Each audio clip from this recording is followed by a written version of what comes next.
Good morning बच्चों। आज कक्षा 10 गणित में हम अभ्यास 6 पढ़ेंगे त्रिभुज। त्रिभुज के विषय में पहले हम त्रिभुज इससे पहले कक्षा 9 में पढ़ चुके हैं कि त्रिभुज क्या होता है। देखो त्रिभुज शब्द से ही पता चलता है त्रिभुज है ये। त्रिभुज का मतलब तीन भुजाएं, क्या कहते थे हम इसको? तीन भुजाएं। त्रि माने तीन, भुज माने भुजाएं। तीन भुजाएं मतलब जिस आकृति की तीन भुजाएं होती हैं लेकिन कैसी होती हैं? बंद या घिरी हुई, उसे हम क्या कहते हैं? त्रिभुज कहते हैं। तो क्या परिभाषा हो गई त्रिभुज की? तीन भुजाओं से घिरी हुई बंद आकृति को हम क्या कहते हैं? त्रिभुज। ठीक है, तो ये तीन भुजाएं हो गई और ये कैसी है? एक बंद आकृति है, इसलिए इसे हम क्या कहेंगे? त्रिभुज कहेंगे। अब जैसे मान लिया जाए अगर हम इसे बंद आकृति नहीं कहते हैं तो यहाँ तो भुजाएं भी तीन हैं लेकिन ये त्रिभुज नहीं हो सकता, क्योंकि जब आकृति बंद होगी तभी त्रिभुज बनेगा। ठीक है, त्रिभुज में क्या होता है? तीन शीर्ष होते हैं, ये हो गया A, B, C, और त्रिभुज के तीन ही कोण होते हैं, 1, 2, 3। पहला कोण ये हो गया, दूसरा कोण ये हो गया और तीसरा कोण ये हो गया। भुजाएं भी कितनी होती है? तीन होती हैं, 1, 2 और 3। तो त्रिभुज तीन भुजाओं से घिरी हुई आकृति को त्रिभुज कहते हैं, या तीन भुजाओं से बनी हुई बंद आकृति को त्रिभुज कहते हैं। ये पढ़ा हमने पहले। और इससे पहले हमने 9th क्लास में पढ़ा था कि त्रिभुज के बारे में हमने पढ़ा था, एक पढ़ा था हमने सर्वांग समता। सर्वांग समता पढ़ी थी। और अब जब हम 10th क्लास में पढ़ेंगे तो हम पढ़ेंगे सर्वांग समता और समरूप। अब हम इसको पढ़ेंगे यहाँ पे समरूप। सर्वांग समता हम 9th क्लास में पढ़ चुके हैं और 10th क्लास में पढ़ेंगे हम समरूपता। सर्वांग समता क्या थी हमारे पास? सर्वांग समता का मतलब होता है कि सर्वांग का मतलब सभी अंग समान, यानी जैसे दो त्रिभुज हैं, अगर उन दो त्रिभुजों में क्या है? उनकी मापें, उनके कोण मापें हों या कोण हों या भुजाओं की मापें समान होती हैं तो उसे हम सर्वांग सम कह दिया था। और सर्वांग सम में जैसे ये ABC दो त्रिभुज हो गए, ये हो गया PQR। मान लिया जाए AB भुजा 2 सेंटीमीटर है और BC 3 सेंटीमीटर है और CA माना हमने 4 सेंटीमीटर है। इसी प्रकार से इसकी जो PQ है ये भी 2 सेंटीमीटर और QR ये भी 3 सेंटीमीटर और PR कितनी है? 4 सेंटीमीटर है। अगर तो सर्वांग समता का मतलब होता है कि दो त्रिभुजों में या किन्हीं भी दो चीज़ों में अगर उनके सभी सर्वांग यानी सभी अंग समान, यानी सारी तीनों चीज़ें समान हैं तो वो सर्वांग समता नियम उस पर लगता है। अब सर्वांग समता के हमने नियम पढ़े थे कि हम उसे तीनों भुजाओं के आधार पे भी दोनों त्रिभुजों को हमने सर्वांग सम कह दिया था।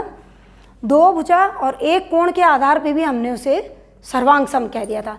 और सर्वांग सम का जो चिन्ह था, अगर हम दो त्रिभुजों में, जैसे ये दो त्रिभुज हैं ABC, अगर हम इन्हें सर्वांग सम लिखना चाहते हैं तो हमने इस चिन्ह के द्वारा लिखा था कि त्रिभुज ABC सर्वांग सम हो गया त्रिभुज PQR के।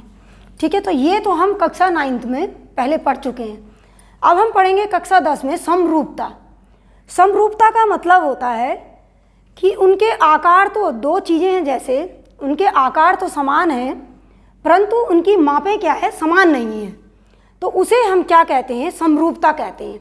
जैसे हम दो बॉल ले लेते हैं, एक ये ले ली हमने और एक ये ले ली, दो बॉल ले ली दोनों, और दोनों क्या है? दोनों में एक जैसा क्या हो गया? डिजाइन हो गया मान लिया जाए। तो ये दोनों बॉल क्या हैं? क्या कहलाएंगे? समरूपता कहलाएंगे, क्योंकि इनका रूप क्या है? समान है। ठीक है, लेकिन माप क्या है? इनकी समान नहीं है।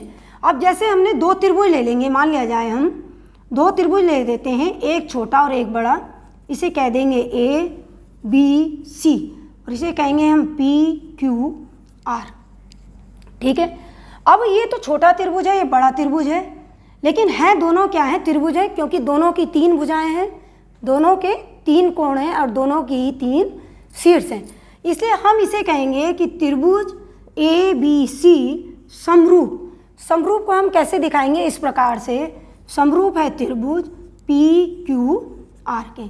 ठीक है, तो ये क्या था हमारे पास, सर्वांग समता, और ये क्या था हमारे पास, समरूपता। तो अब हम कक्षा 10 में समरूपता के विषय में ही पढ़ेंगे कि दो त्रिभुज किस प्रकार से समरूप होते हैं।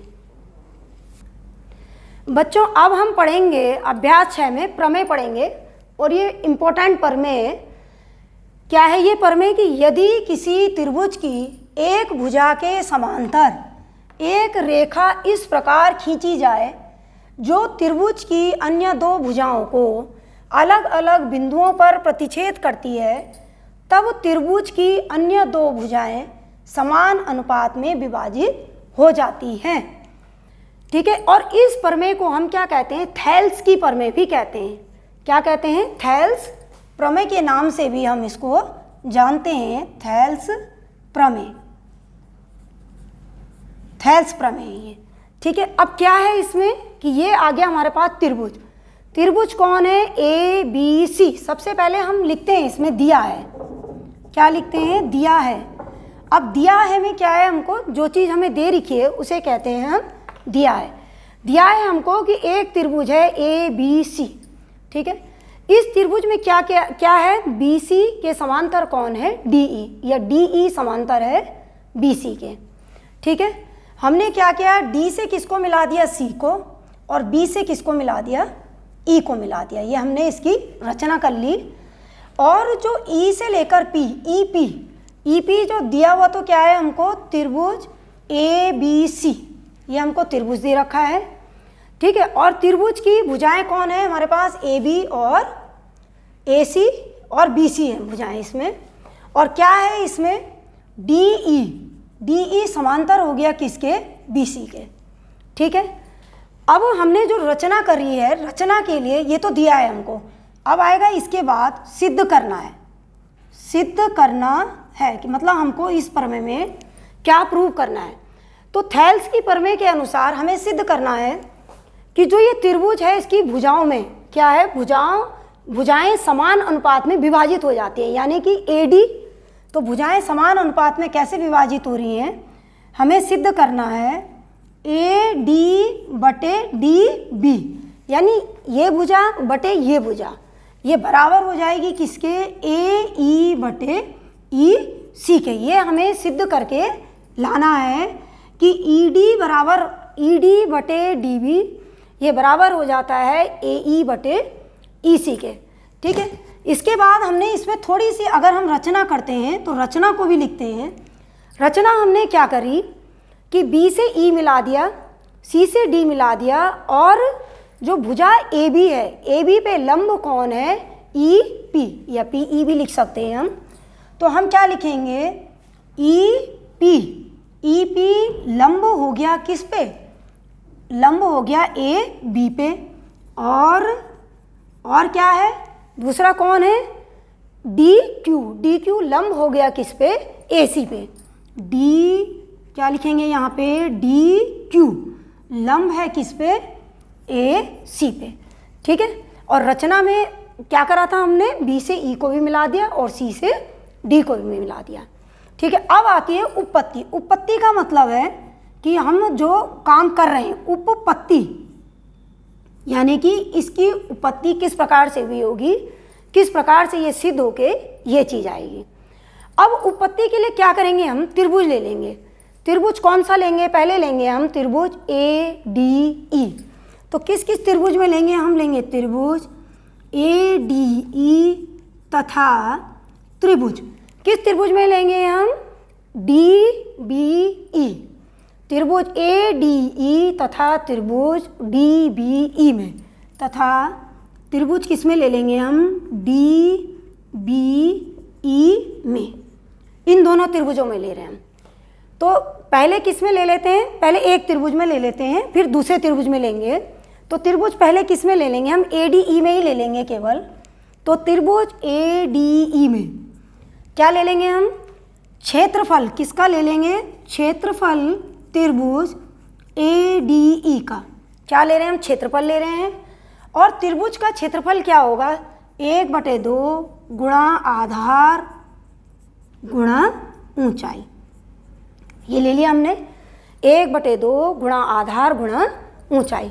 ठीक है, 1/2 तो ऐसी है, आधार क्या बनेगा इसके लिए, ADE के लिए AD बनेगा। क्या बनेगा, AD। और ऊंचाई का मतलब लंब कौन पड़ा है इसमें, EP। तो क्या लिख लेंगे हम उसको, EP। ये बनेगी हमारा समीकरण नंबर, चलो इसको ऐसे ही छोड़ देते हैं। दूसरा त्रिभुज क्या लिया था हमने, दूसरा लिया है हमने DBE। तो अब ले लेंगे हम त्रिभुज DBE में। ठीक है, इस त्रिभुज में भी ऐसी, इसका भी क्षेत्रफल निकाल लेंगे। तो क्या लिख लेंगे हम, क्षेत्रफल किसका ले लेंगे, त्रिभुज DBE का। क्या ले रहे हैं हम, क्षेत्रफल ले रहे हैं त्रिभुज DBE का। तो क्या होगा, ये भी 1/2 गुणा आधार गुणा ऊंचाई के। लिख लिया, 1/2 गुणा आधार गुणा ऊंचाई। अब इस त्रिभुज में DBE में आधार कौन है, DB। तो इसको लिख लेंगे हम 1/2 गुणा BD भी लिख सकते हैं, गुणा ऊंचाई। अब जो लंब पड़ा है वो तो कौन सा रहेगा, EP ही रहेगा। ये हो गया EP। दोनों त्रिभुजों का क्या करना है हमने, क्षेत्रफलों को बटे में लिख लेंगे।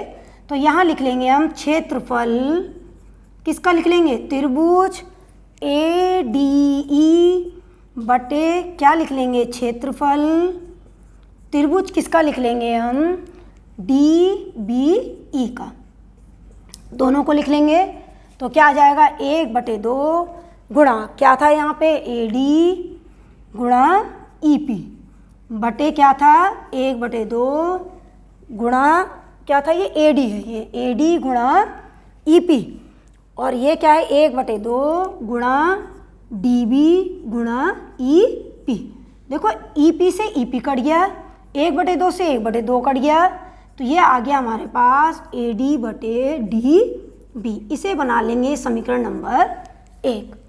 ठीक है, अब चलते हैं हम आगे। अब क्या ले लेंगे हम, फिर से क्या ले लेंगे, त्रिभुज ADE। फिर ले लेंगे हम त्रिभुज, फिर ले लेंगे त्रिभुज ADE।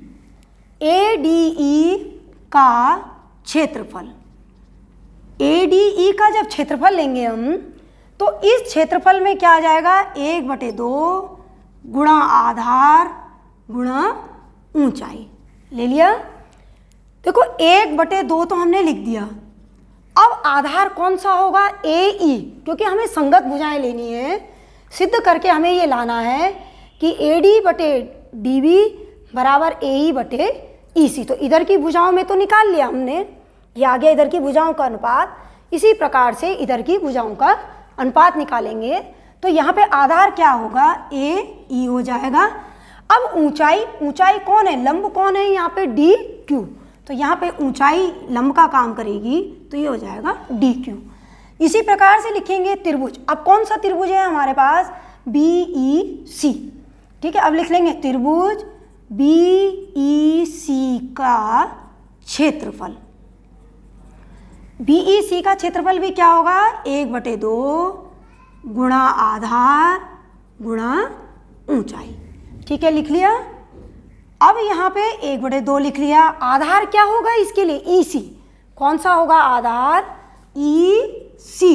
और ऊंचाई कौन होगी, लंब कौन है, DQ। तो यहाँ पे आ जाएगा DQ। ठीक है, अब दोनों क्षेत्रफलों को क्या कर देंगे, फिर से दोनों त्रिभुजों के क्षेत्रफलों को भाग दे देंगे।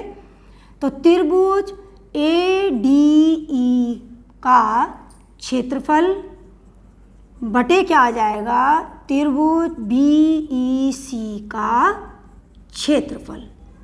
ठीक है, तो क्या आ जाएगा, 1/2 गुणा AE गुणा DQ बटे आ जाएगा ये 1/2 गुणा EC गुणा DQ से DQ कट गया, 1/2 से 1/2 कट गया, तो ये आ गया AE बटे EC। ये बन गया समीकरण नंबर 2। ठीक है, अब क्या है हमारे पास, देखो जो त्रिभुज है ADE, और कौन से त्रिभुज लिए थे हमने, ADE लिया था, DBE लिया था और BEC लिया था। अब जो त्रिभुज है हमारे पास DBE और BEC, ये दोनों त्रिभुज क्या हैं, एक ही आधार पे बने हुए हैं, और वो आधार कौन सा है हमारे पास, BC है। इन दोनों त्रिभुजों के लिए एक ही आधार है BC, तो इसलिए इन दोनों त्रिभुजों के क्षेत्रफल भी क्या होंगे, बराबर होंगे। तो हम लिख लेंगे समान आधार BC होने के कारण जो क्षेत्रफल क्या होगा, क्षेत्रफल किसका, त्रिभुज डी या DBE लिखा है तो DBE लिख लो, DBE बराबर हो जाएगा क्षेत्रफल किसका, त्रिभुज किसका, BEC। ये बन गई समीकरण नंबर 3। अब तीनों समीकरण से जब हम देखेंगे कि इन दोनों त्रिभुजों का क्षेत्रफल भी क्या है, बराबर है, और पहले एक भुजा कौन सी निकाल ली थी हमने, AD/DB, और दूसरी निकाल ली थी AE/EC, ये दोनों क्या हैं, बराबर। तो इसलिए हम लिख लेंगे AD/DB ये बराबर हो जाएगा AE/EC, और यही हमको क्या करना था, प्रूव करना था। और इसे ही हम क्या कहते हैं, थेल्स की प्रमेय भी कहते हैं, कि दोनों भुजाएं जब संगत भुजाएं होती है तो उनका क्या करती हैं, वो दो भुजाएं समान अनुपात में विभाजित करती हैं। बच्चों अब हम सवाल करेंगे, इस टाइप का सवाल आपकी परीक्षा में पूछ लिया जाता है, और ये भी एक इम्पोर्टेंट सवाल है। इसमें क्या दे रखा है कि आकृति में ये चित्र दिया हुआ आएगा, और इसमें हमें क्या ज्ञात करना है, EC। जो चीज़ इसे निकालनी होगी उस चीज़ को पूछ लेगा। ठीक है, तो अब हम चित्र में देख रहे हैं कि हमको क्या दे रखा है, AD दे रखा है, AD बराबर दे रखा है 1.5 सेंटीमीटर। ठीक है, और DB दे रखा है हमको कितना, 3 सेंटीमीटर दे रखा है। AE दे रखा है हमको 1 सेंटीमीटर। हमें क्या निकालना है, EC हमें क्या करना है, ज्ञात करना है। ठीक है, तो हमने थेल्स प्रमेय अभी पढ़ी थी। थेल्स प्रमेय में क्या होता है कि जो भुजाएं होती हैं वो समान अनुपात में क्या होती हैं, विभाजित होती हैं। तो हम यहाँ पे लिख लेंगे थेल्स प्रमेय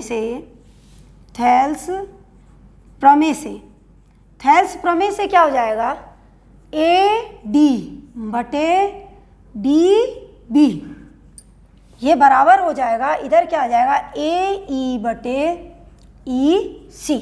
यानी भुजाओं में समान अनुपात हमने लिख लिया। अब हमें मान किसका दे रखा है, AD का मान कितना है, 1.5।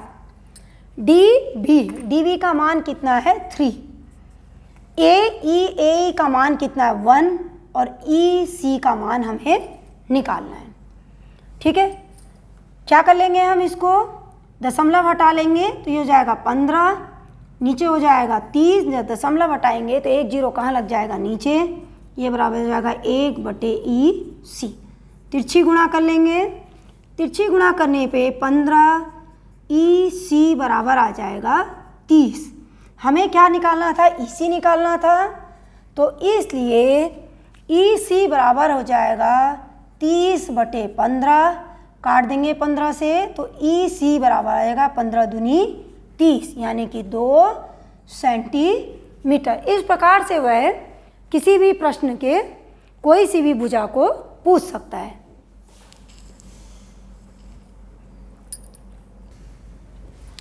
बच्चों अब हम अगला क्वेश्चन करेंगे, ये भी एक इम्पॉर्टेंट क्वेश्चन है कि ABCD एक समलंब है जिसमें AB समांतर है किसके, DC के, तथा इसके विकर्ण परस्पर बिंदु O पर प्रतिच्छेद करते हैं। दर्शाइए का मतलब है हमें सिद्ध करना है कि AO/BO बराबर CO/DO के। तो सबसे पहले हम चित्र बना लेंगे समलंब। समलंब क्या होता है, जिसकी क्या होता है, एक भुजा का युग्म क्या होता है, समांतर होता है, उसे हम क्या कहते हैं, समलंब कहते हैं। ठीक है, अब ये हो गया ए बी सी डी, ये क्या है, एक समलंब है। क्या कह रखा है हमको कि इनके विकर्ण, ये क्या हो गए, इसके विकर्ण हो गए, और विकर्ण कहाँ प्रतिच्छेद होते हैं, बिंदु ओ पर प्रतिच्छेद होते हैं। ठीक है, हमने क्या करनी है, इसमें दिया हुआ क्या है हमको, सबसे पहले लिखेंगे हम दिया है में क्या है कि ए बी सी डी एक समलंब है। ठीक है, और विकर्ण जो है हमारे पास, इसके विकर्ण जो हैं ए सी तथा डी बी कहाँ मिलते हैं, बिंदु ओ पर मिलते हैं। ये हमको क्या है, दिया हुआ है, ये रचना है। अब आता है सिद्ध करना है। क्या सिद्ध करना है हमको, ए ओ बटे बी ओ ये बराबर होता है सी ओ बटे डी ओ के। ठीक है, अब हम इसमें थोड़ी रचना करेंगे। रचना क्या करेंगे हम कि ओ से किसको मिला देंगे, ई को। क्या कि हमने रचना इसमें ओ से ई को मिलाया, ओ से ई को मिलाया। ठीक है, और जो ये ओ ई होगा ये समांतर होगा किसके, डी सी के, और ओ ई समांतर, ये समांतर का चिन्ह होता है किसके, हो जाएगा डी सी के। ठीक है, अब आएगी इसकी उपपत्ति, या जो हमें इसे सिद्ध करना है। उपपत्ति में क्या ले लेंगे हम, देखो त्रिभुज ले लेंगे। पहले हम त्रिभुज लेंगे ए डी बी में। ठीक है, पहले ले लेंगे हम इसमें त्रिभुज ए डी बी में। इस त्रिभुज में भी क्या है, क्या लिखेंगे हम कि ओ ई या ई ओ समांतर है किसके, डी सी के। ये तो हमने अभी रचना की, जो रचना से हमने कहा कि ई ओ समांतर है किसके, डी सी के। ठीक है, थैल्स प्रमेय से हमने पढ़ा है कि भुजाओं का अनुपात पढ़ा है हमने, तो क्या लिख लेंगे हम, भुजाओं के अनुपात में ए ई बटे ई डी ये बराबर हो जाएगा किस भुजा के, ओ बी बटे ओ डी के। तो ये बराबर हो जाएगा, या बी ओ भी लिख सकते हैं, बी ओ बटे डी ओ के। ये हो गया समीकरण नंबर 1। ठीक है, इसी प्रकार से ले लेंगे हम किसमें, त्रिभुज किसमें लेंगे, अब लेंगे हम त्रिभुज ए डी सी में। ठीक है, अब लेंगे हम त्रिभुज ए डी सी में। इसमें भी क्या है कि ओ ई क्या है, या ई ओ लिखा है तो ई ओ ही लिख लो, ई ओ समांतर है किसके, डी सी के। ठीक है, फिर थैल्स की प्रमेय लगाएंगे, भुजाओं में समान अनुपात लगाएंगे, तो क्या हो जाएगा, इसमें भी ए ई बटे ई डी ये बराबर हो जाएगा किसके, अब हमने कौन सा त्रिभुज लिया है, ये लिया है, तो क्या आ जाएगा, ए ओ बटे सी ओ के। समीकरण नंबर 2 क्या लिख लेंगे हम, समीकरण 1 तथा 2 से, दोनों समीकरणों से क्या होगा, देखो दोनों समीकरणों में लेफ्ट हैंड साइड इक्वल है, तो लेफ्ट हैंड साइड को छोड़ देंगे, जब कंपेयर करेंगे तो राइट हैंड साइड लिख लेंगे। राइट हैंड साइड आ जाएगा बी ओ बटे डी ओ ये बराबर हो जाएगा ए ओ बटे सी ओ। अब हम सिद्ध करने को देखेंगे। सिद्ध करने में क्या है, ए ओ बटे कौन है, बी ओ है, तो इसकी तिरछी गुणा कर लेंगे, और तिरछी गुणा करने पे बी ओ सी ओ ये बराबर आ जाएगा ए ओ और डी ओ के। ठीक है, हमें क्या करना है, बी ओ के साथ किसको लाना है, बी ओ को नहीं, पहले क्या करना है हमको, सी ओ के साथ किसको लिखना है, डी ओ को। तो इधर लिख लेते हैं सी ओ के साथ क्या किया हमने, डी ओ लिख लिया, और ए ओ के साथ किसको लिख लेंगे हम, बी ओ को। हमने तिरछी गुणा कर ली। इस बी ओ को कहाँ ले गए, ए ओ के कहाँ जाएगा, ये बटे में, और जो ये डी ओ है ये कहाँ जाएगा, सी ओ के बटे में। और यही हमें क्या करना था, सिद्ध करना था कि समलंब में क्या होता है कि समलंब में विकर्ण अगर बिंदु O पर प्रतिच्छेद करते हैं तो AO बटे BO ये बराबर हो जाता है CO बटे DO के।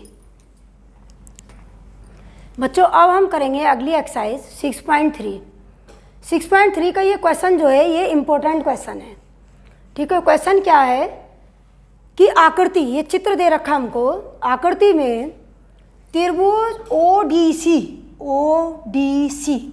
ये समरूप का चिन्ह है, समरूप है त्रिभुज OBA के। ठीक है, क्या है ये दोनों त्रिभुज क्या है, समरूप है। और हमें दे रखा है कि कोण BOC बराबर कितना दे रखा है 125 डिग्री, और क्या दे रखा है कोण CDO बराबर दे रखा है 70 डिग्री, और दे रखा है कोण कौन सा दे रखा है BOC और CDO दे रखा है हमको। ठीक है, हमें क्या निकालना है कोण DOC यानी DOC। तो इसका मतलब पहले हमको कौन सा कोण निकालना है, O वाला कोण निकालना है, फिर निकालेंगे DCO ये वाला कोण, फिर कौन सा कोण निकालना है OAC यानी ये वाला कोण। ठीक है, तो सबसे पहले कोण DOC निकालने के लिए क्या करेंगे हम, जो ये रेखा है हमारे पास DOB ये क्या है, इस रेखा पर ऐसे इस प्रकार से कोण बने हुए हैं। जैसे ये रेखा है, इसका नाम हो गया D, यहाँ पे आ गया O और इसका नाम हो गया B। इस प्रकार से क्या हो गया, यहाँ पे कोण बना हुआ है, जो ये कोण हो गया 125 डिग्री का। ठीक है, जब एक ही रेखा के दोनों ओर कोण बने हुए होते हैं तो उन दोनों का मान कितना होता है 180 होता है। ठीक है, दोनों का मान कितना होगा 180।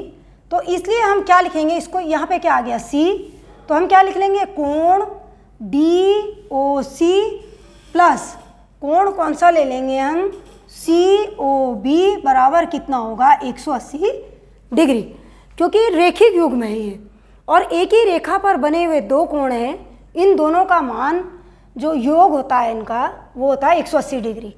तो DOC प्लस कोण COB बराबर 180 लिख लिया।